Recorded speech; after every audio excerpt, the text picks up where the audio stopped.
بسم الله الرحمن الرحيم. ياسين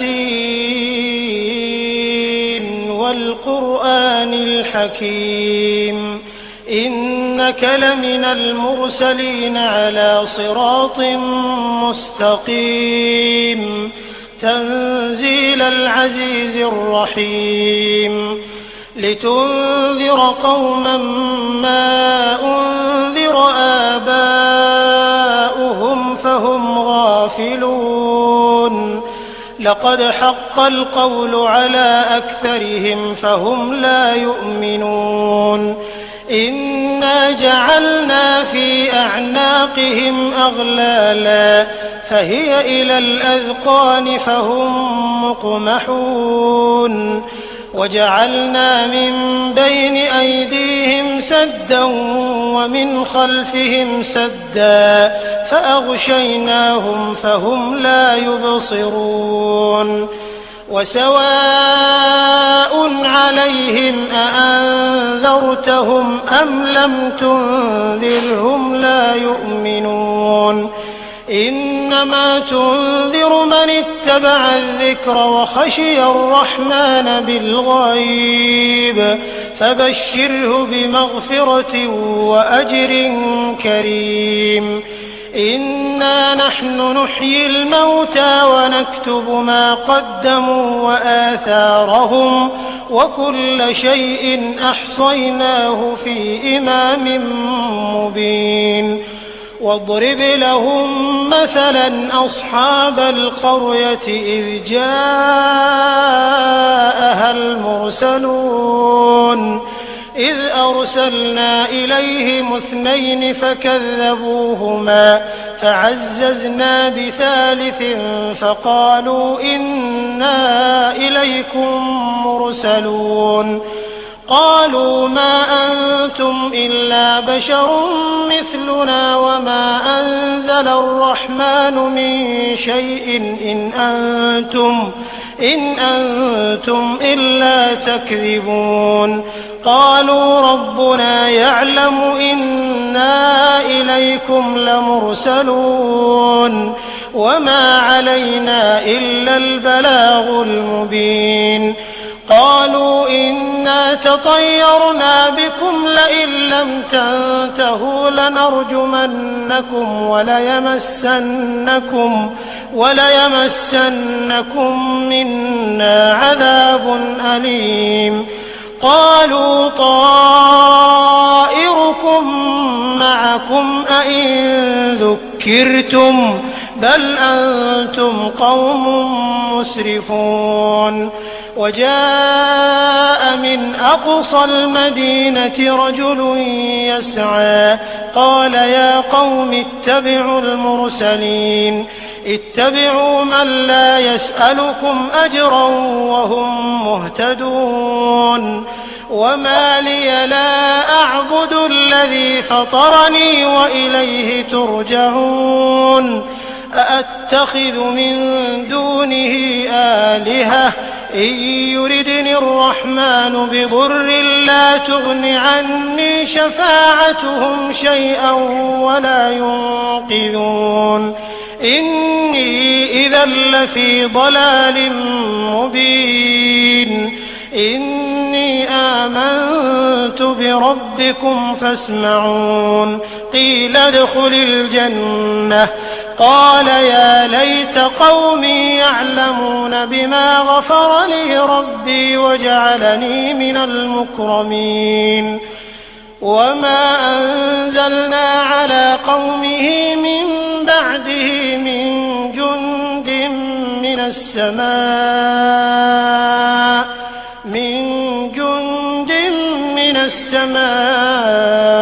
وما كنا منزلين إن كانت إلا صيحة واحدة فإذا هم خامدون يا حسرة على العباد ما يأتيهم من رسول إلا كانوا به يستهزئون ألم يروا كم أهلكنا قبلهم من القرون أنهم إليهم لا يرجعون وإن كل لما جميع لدينا محضرون وآية لهم الأرض الميتة أحييناها وأخرجنا منها حبا فمنه يأكلون وجعلنا فيها جنات من نخيل وأعناب وفجرنا فيها من العيون ليأكلوا من ثمره وما عملته أيديهم أفلا يشكرون سبحان الذي خلق الأزواج كلها مما تنبت الأرض ومن أنفسهم ومما لا يعلمون وآية لهم الليل نسلخ منه النهار فإذا هم مظلمون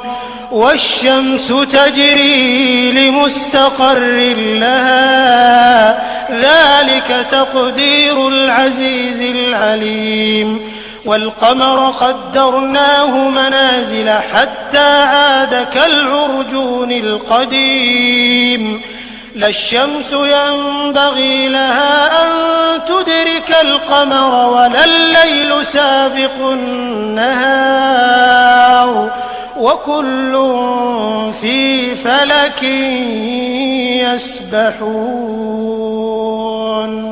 وآية لهم أنا حملنا ذريتهم في الفلك المشحون وخلقنا لهم من مثله ما يركبون وإن نشأ نغرقهم فلا صريخ لهم ولا هم ينقذون إلا رحمة منا ومتاعا إلى حين وإذا قيل لهم اتقوا ما بين أيديكم وما خلفكم لعلكم ترحمون وما تأتيهم من آية من آيات ربهم إلا كانوا عنها معرضين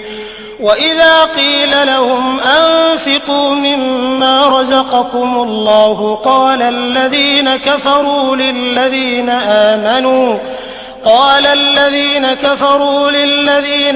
آمنوا أنطعم من لو يشاء الله أطعمه إن أنتم إلا في ضلال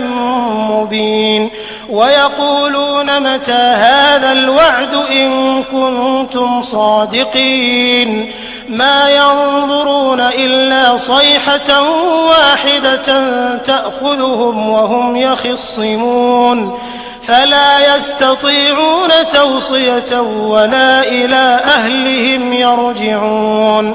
ونفخ في الصور فإذا هم من الأجداث إلى ربهم ينسلون قالوا يا ويلنا من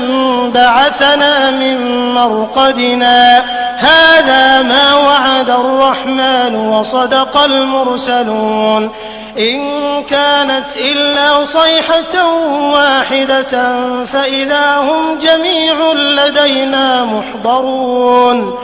فاليوم لا تظلم نفس شيئا ولا تجزون إلا ما كنتم تعملون إن أصحاب الجنة اليوم في شغل فاكهون هم وأزواجهم في ظلال على الأرائك متكئون لهم فيها فاكهة ولهم ما يدعون سلام قولا من رب رحيم وامتازوا اليوم أيها المجرمون ألم أعهد إليكم يا بني آدم ألا تعبدوا الشيطان إنه لكم عدو مبين وأن اعبدوني هذا صراط مستقيم ولقد أضل منكم جبلا كثيرا أفلم تكونوا تعقلون هذه جهنم التي كنتم توعدون اصلوها اليوم بما كنتم تكفرون اليوم نختم على أفواههم وتكلمنا أيديهم وتشهد أرجلهم بما كانوا يكسبون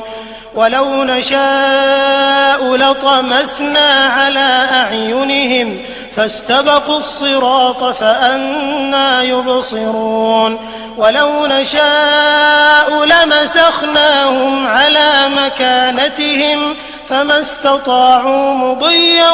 ولا يرجعون ومن نعمره ننكسه في الخلق أفلا يعقلون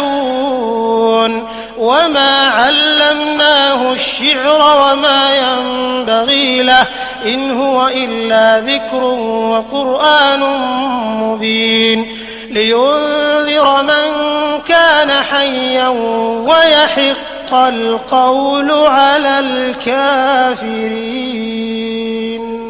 أولم يروا أنا خلقنا لهم مما عملت أيدينا أنعاما فهم لها مالكون وذللناها لهم فمنها ركوبهم ومنها يأكلون ولهم فيها منافع ومشارب أفلا يشكرون واتخذوا من دون الله آلهة لعلهم ينصرون لا يستطيعون نصرهم وهم لهم جند محضرون فلا يحزنك قولهم إنا نعلم ما يسرون وما يعلنون أولم ير الإنسان أنا خلقناه من نطفة فإذا هو خصيم مبين وضرب لنا مثلا ونسي خلقه قال من يحيي العظام وهي رميم قل يحييها الذي أنشأها أول مرة وهو بكل خلق عليم الذي جعل لكم من الشجر الأخضر نارا فإذا أنتم منه توقدون أوليس الذي خلق السماوات والأرض بقادر على أن يخلق مثلهم بلى وهو الخلاق العليم إنما أمره إذا أراد شيئا أن يقول له كن فيكون فسبحان الذي بيده ملكوت كل شيء وإليه ترجعون بسم الله الرحمن الرحيم إذا وقعت الواقعة ليس لوقعتها كاذبة خافضة رافعة إذا رجت الأرض رجا وبست الجبال بسا فكانت هباء منبثا وكنتم أزواجا ثلاثة فأصحاب الميمنة ما أصحاب الميمنة وأصحاب المشأمة ما أصحاب المشأمة والسابقون السابقون أولئك المقربون في جنات النعيم ثلة من الأولين وقليل من الآخرين على سرر موضونة متكئين عليها متقابلين يطوف عليهم ولدان مخلدون بأكواب وأباريق وكأس من معين لا يصدعون عنها ولا ينزفون وفاكهة مما يتخيرون ولحم طير مما مما يشتهون وحور عين كأمثال اللؤلؤ المكنون جزاء بما كانوا يعملون لا يسمعون فيها لغوا ولا تأثيما إلا قيلا سلاما سلاما. وأصحاب اليمين ما أصحاب اليمين في سدر مخضود وطلح منضود وظل ممدود وماء مسكوب وفاكهة كثيرة لا مقطوعة ولا ممنوعة وفرش مرفوعة إنا أنشأناهن إنشاء فجعلناهن أبكارا عربا أترابا لأصحاب اليمين ثلة من الأولين وثلة من الآخرين. وأصحاب الشمال ما أصحاب الشمال في سموم وحميم وظل من يحموم لا بارد ولا كريم إنهم كانوا قبل ذلك مترفين وكانوا يصرون على الحنث العظيم وكانوا يقولون أئذا متنا وكنا ترابا وعظاما أئنا لمبعوثون أو آباؤنا الأولون قل إن الأولين والآخرين لمجموعون إلى ميقات يوم معلوم ثم إنكم أيها الضالون المكذبون لآكلون من شجر من زقوم فمالئون منها البطون فشاربون عليه من الحميم فشاربون شرب الهيم هذا نزلهم يوم الدين نحن خلقناكم فلولا تصدقون أفرأيتم ما تمنون أأنتم تخلقونه أم نحن الخالقون نحن قدرنا بينكم الموت وما نحن بمسبوقين على أن نبدل أمثالكم وننشئكم فيما لا تعلمون ولقد علمتم النشأة الأولى فلولا تذكرون أفرأيتم ما تحرثون أأنتم تزرعونه أم نحن الزارعون لو نشاء لجعلناه حطاما فظلتم تفكهون إنا لمغرمون بل نحن محرومون أفرأيتم الماء الذي تشربون أأنتم أنزلتموه من المزن أم نحن المنزلون لو نشاء جعلناه أجاجا فلولا تشكرون أفرأيتم النار التي تورون أأنتم أنشأتم شجرتها أم نحن المنشئون نحن جعلناها تذكرة ومتاعا للمقوين فسبح باسم ربك العظيم فلا أقسم بمواقع النجوم وإنه لقسم لو تعلمون عظيم إنه لقرآن كريم في كتاب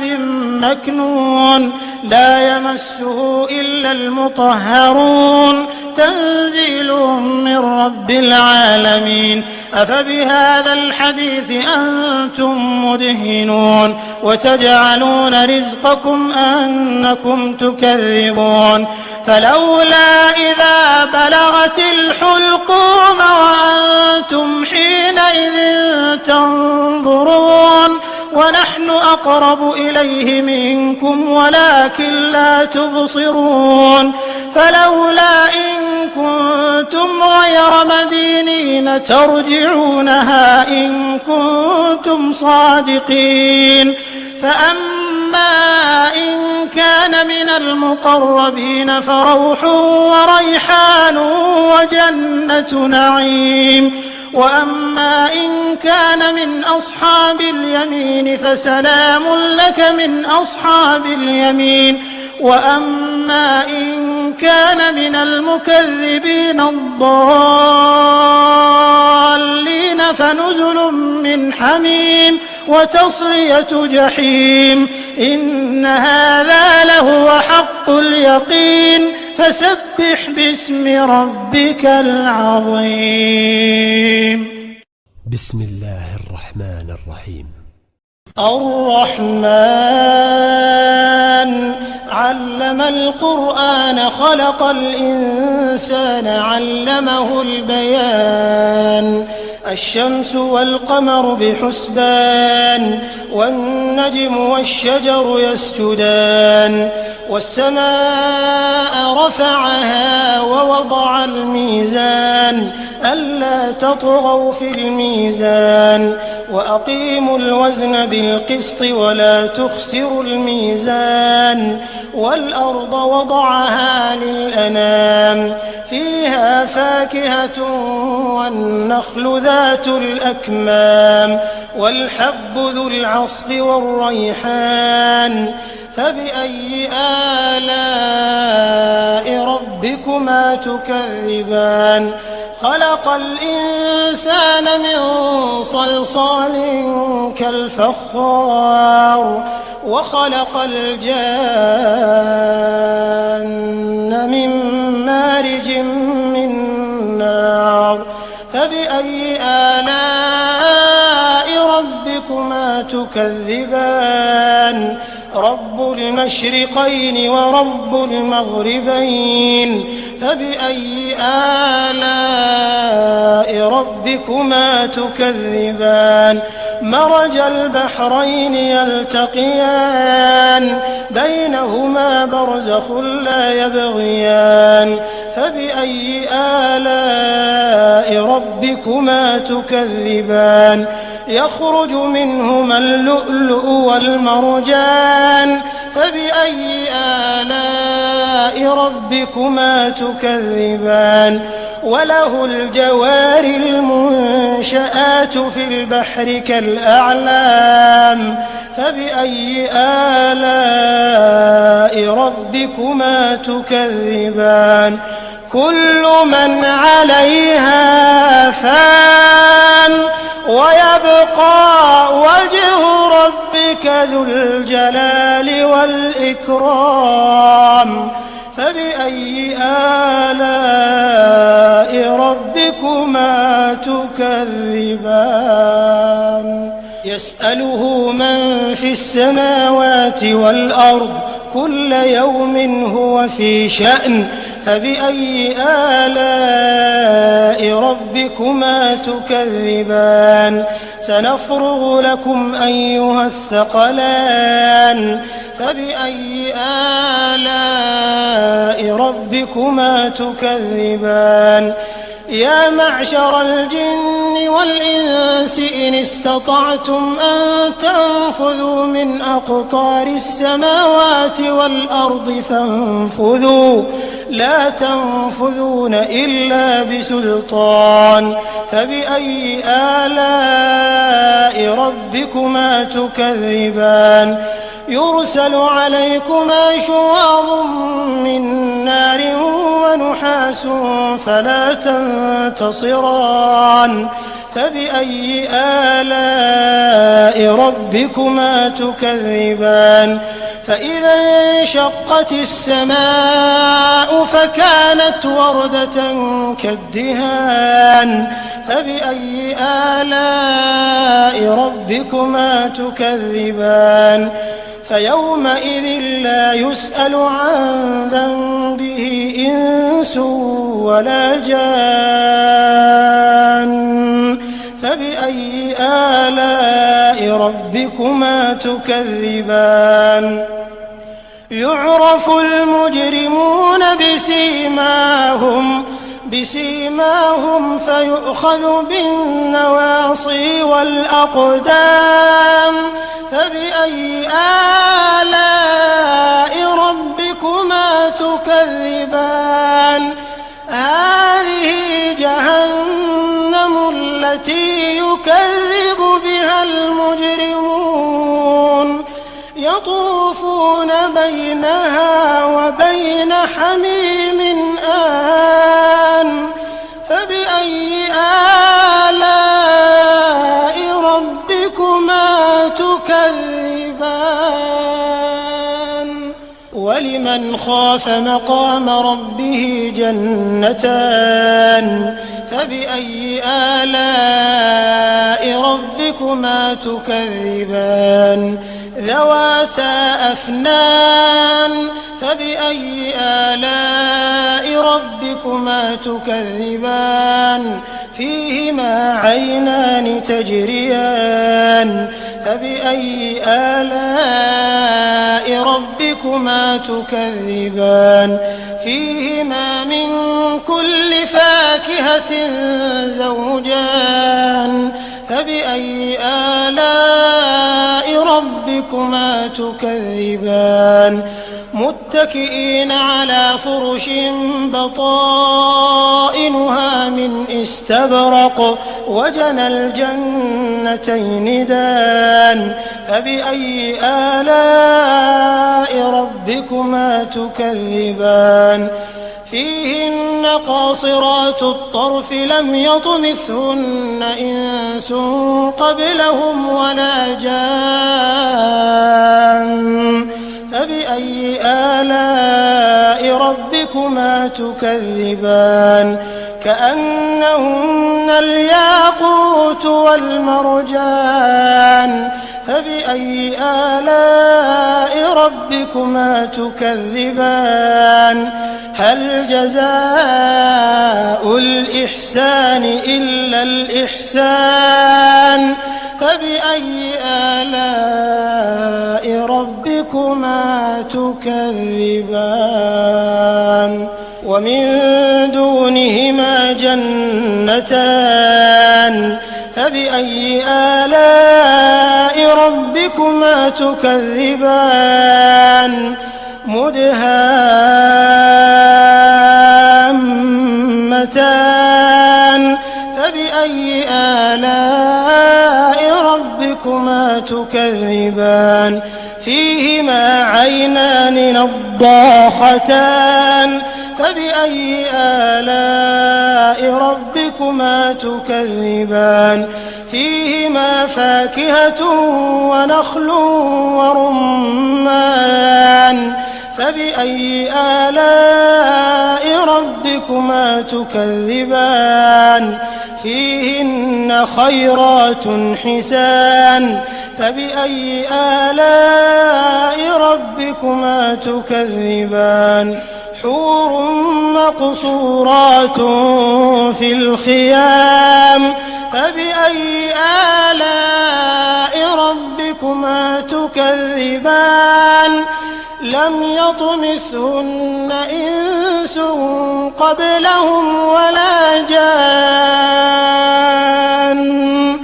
فبأي آلاء ربكما تكذبان متكئين على رفرف خضر وعبقري حسان فبأي آلاء ربكما تكذبان تبارك اسم ربك ذي الجلال والإكرام بسم الله الرحمن الرحيم تبارك الذي بيده الملك وهو على كل شيء قدير الذي خلق الموت والحياة ليبلوكم أيكم أحسن عملا وهو العزيز الغفور الذي خلق 7 سماوات طباقا ما ترى في خلق الرحمن من تفاوت فارجع البصر هل ترى من فطور ثم ارجع البصر كرتين ينقلب إليك البصر خاسئا وهو حسير ولقد زينا السماء الدنيا بمصابيح وجعلناها رجوما للشياطين وأعتدنا لهم عذاب السعير وللذين كفروا بربهم عذاب جهنم وبئس المصير إذا ألقوا فيها سمعوا لها شهيقا وهي تفور تكاد تميز من الغيظ كلما ألقي فيها فوج سألهم خزنتها ألم يأتكم نذير قالوا بلى قد جاءنا نذير فكذبنا وقلنا ما نزل الله من شيء إن أنتم إلا في ضلال كبير وقالوا لو كنا نسمع أو نعقل ما كنا في أصحاب السعير فاعترفوا بذنبهم فسحقا لأصحاب السعير إن الذين يخشون ربهم بالغيب لهم مغفرة وأجر كبير وأسروا قولكم أو اجهروا به إنه عليم